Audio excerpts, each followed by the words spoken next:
that's one of the reasons I defend or really enjoy Jack Nicholson's Joker. Yes, he's Jack Napier. Yes, he's the one that killed Bruce Wayne's parents. I'm not saying he's the go-to Joker and he should be emulated in every way or anything, but I think you're touching on some of the things that make him that had him really true to the spirit of the character.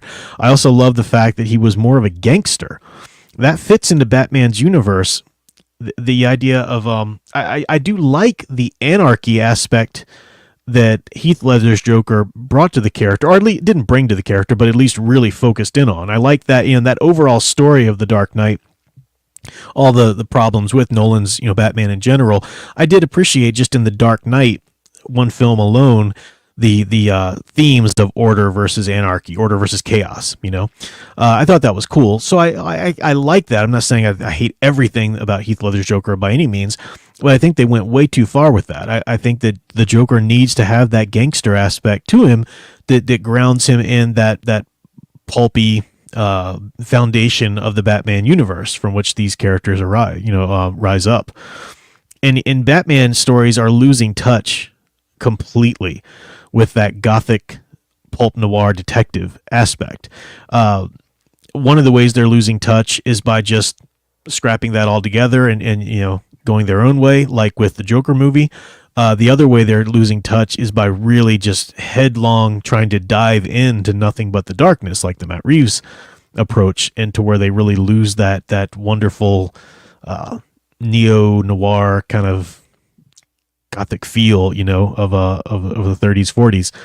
Not that Batman story should be straight up film noir. It shouldn't. It should be a hero story. But it has that, like the animated series or like the Burton films. I mean, say what you will, those movies had the look down. I mean, Anton Furst, he won that award, deservedly so, for the production design for the first Batman film. I mean, that world that they created, between he and Tim Burton, the costuming and everything like that. They really, the animated series took its cue from that too. We wouldn't have had that great look in the animated series had it been not for the Burton films really bringing that approach where it looks sort of like our past, but it's not really set in our past per se, because there's some modern things, there even maybe some sort of futuristic kind of things, but it's all grounded. That just gives it that wonderful, otherworldly, uncanny, look, which I think is great.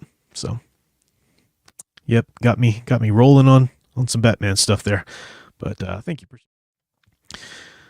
Under it says, like the Joker was more of a clown back then when he did things for laughs, and I think that's what made Mark Hamill charming in the animated series. Yeah. To finish the and I guess Michael Scombati's super chat here kind of plays into that, so I'll do that. Yeah, thank you for the super chat again. Said, why can't the Joker go back to being wacky, funny, witty, making jokes, puns, not anarchy or cutting his face off? Yeah. Oh my gosh, don't even get me started on the New 52.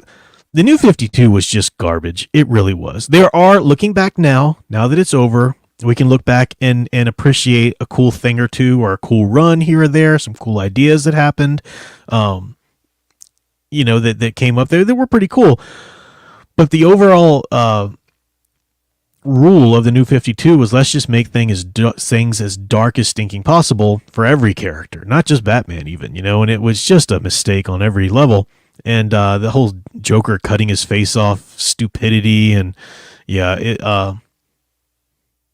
these are comic books at the end of the day.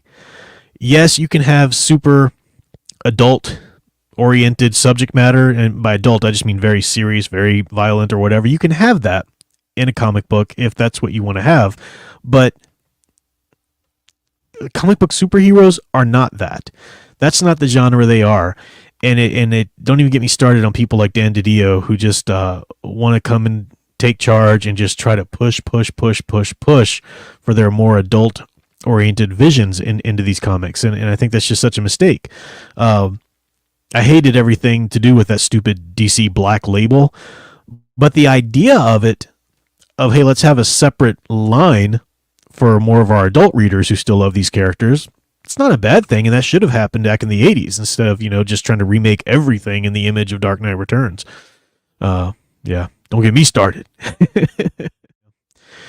Do want to mention this real quick, though, back to Batman before we leave it. Electric Barbarella talks about Denny O'Neil's run. Yeah, was a gangster type. Yeah, Denny O'Neil did some great Batman stuff. I really like his run after the, I don't know if this is the one you're talking about because he did some great stuff before that as well. But the Dark, oh shoot, Tales of the Dark Knight. No, it wasn't that. I'm forgetting the run that he did. But they just couldn't sell enough Batman stuff after Batman 89 came out, and even the comics, and just Batman craze, was everywhere. And so they created a whole new comic line just to meet public demand for more Batman stories, and Denny O'Neil started that up, and it was really good. It was done kind of in the vein. It was still, the comics Batman. It wasn't the Tim Burton verse or anything like that, but it was really done in that vein of the Burton verse, and it was great stuff. Yeah, it really ticks me off every time people say, Frank Miller's Dark Knight, man, that saved Batman. That's really, that gave us a more serious Batman. He was such a joke before then. I'm like, you are just parroting whatever you heard on a History Channel special. That's not the case at all. Denny O'Neil, Lynn Wein, these people, Neil Adams even, these people were doing amazingly wonderful, real, serious detective, darker stories even with Batman. They really matched up his character long before Frank Miller showed up to crap on everything. Yeah, definitely. Pointing out that Dark Knight Returns didn't save Batman. That didn't bring him back to his his darker core and everything, and he was just such a joke before then.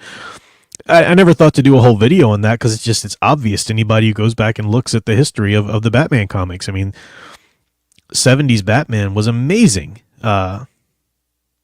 Especially late 70s, early 80s before Dark Knight Returns. Batman was fine. He didn't need fixing. He didn't need saving. He was just great. He was perfect. That's when they brought in Ra's al Ghul, I think, if I remember correctly. A lot of cool things.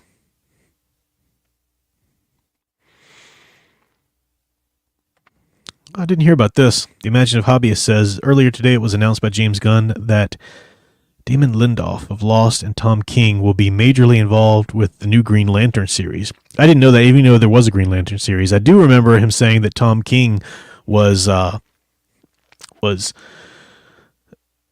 of the people, one of the sitting on the board of directors, or kind of people, experts to give their thoughts on his DC universe, which tells you right there the nature of his DC universe, or the nature of his even approach. If he looks at Tom King's work and think, that guy's qualified. That guy's qualified to talk, to give me some advice on how to approach DC. Tom King, what the flip has he ever done that would make you think he's qualified to remotely tell good iconic stories of these characters? That if that doesn't give you a red flag, I don't know what will about the James Gunn verse.